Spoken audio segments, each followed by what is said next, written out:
All right, let's roll into our post-race for tonight's 52nd annual Irwin Tools Night Race here at Bristol Motor Speedway. Our third-place finisher is Jeff Gordon, and he drove the number 24 Farmville Drive to End Hunger Chevrolet for Hendrick Motorsports. And Jeff, certainly you were up there all night battling for this one. Talk about your run and your thoughts about tonight's race. Yeah, it was a pretty wild night. Yeah, typical night race at Bristol. But the thing that was unique is that outer groove. I mean, I still can't believe. I thought there was potential of this happening. I thought about it the other day when I first saw that outer groove that was smoother, and I was like, I wonder if rubber could get laid down up there. And then as the race started progressing, I said, it looks like there's rubber laid up there, and then started getting messages from other, from my spotter and my crew chief, Alan, saying, yeah, we're hearing something about rubber up there, that there's some more grip. And from that point on, it was all four tires up there on that new pavement or the concrete that they ground. So I say they grind the whole place.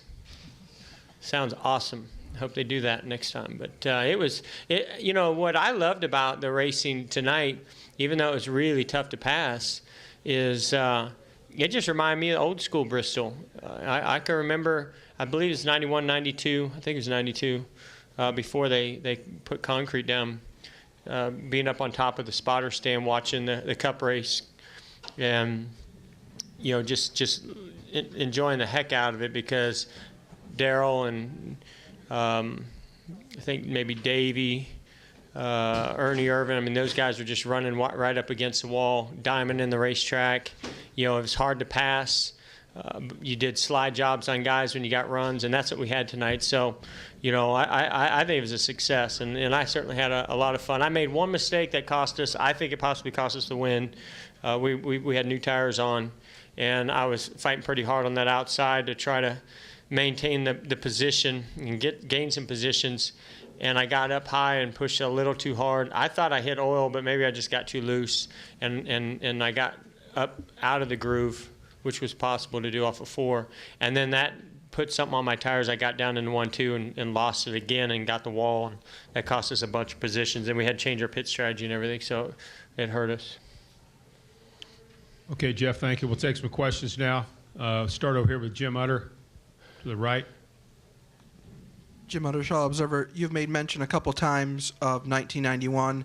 I think there were some mentions on it from some people on the radio and also on TV. Was the line that at that time more because it was asphalt? Is that why people were running it that way? Yeah, I mean, I raced here once in the Nationwide or Busch Series when it was pavement, and I mean, back then I think we may have even had bias ply tires, but it's just the way that the cars handled and the way the track was, and you can go back, prior to even that race that I saw, and that was the way that you ran this racetrack. You went in kind of at the bottom and went up to the top, and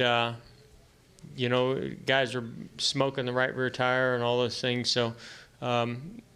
That's what I'm referring to, is the comparison, and because the rubber got laid down on that smoother concrete, that's what allowed us to do that. It had a lot of grip up there.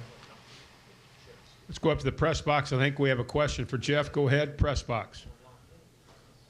Nate Hubbard with the Bristol paper. Just with the wild card situation the way it is, does it make even a solid third place run like this harder to accept, just with how valuable wins have to be heading down the stretch here? Yeah, I mean, it keeps us still in it because one of the other guys in the wild card didn't win it. I don't know what that's going to do with Tony Stewart. I know he had trouble. I mean, I think we've all been kind of watching where if Denny or Tony fall outside that top 10, it changes everything.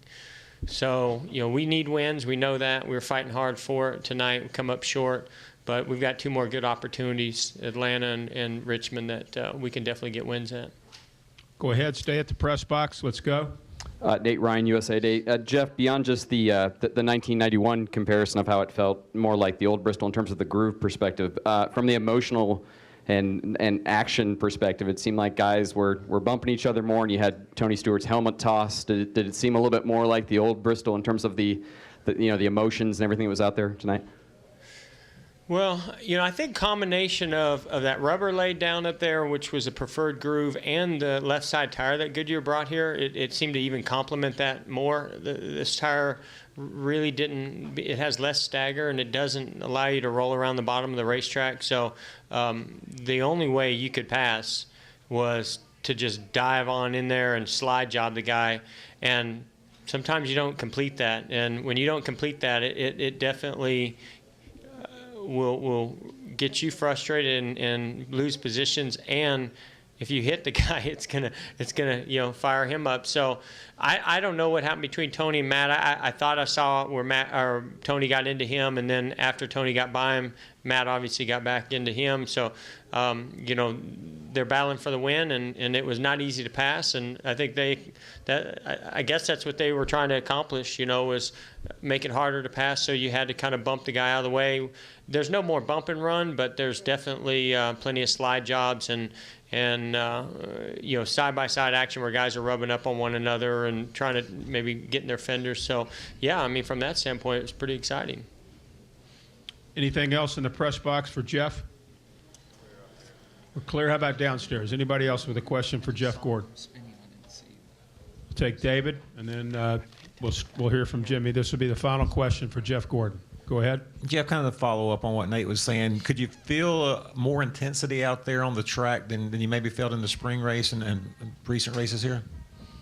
Yeah, I mean, the pace was fast. You'd fly up around the top like that with all that rubber down.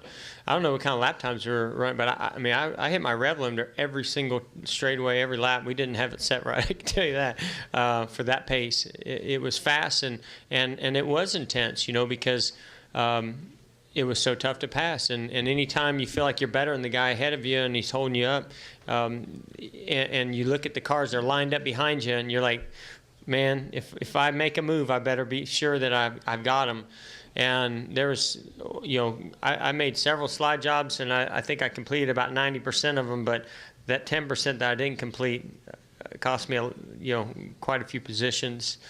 Restarts were intense because you're down there around the bottom. Outside groove is the preferred lane, and you're sliding and pushing hard and rubbing up on guys. So, yeah, I think there's a little more intensity tonight than normal.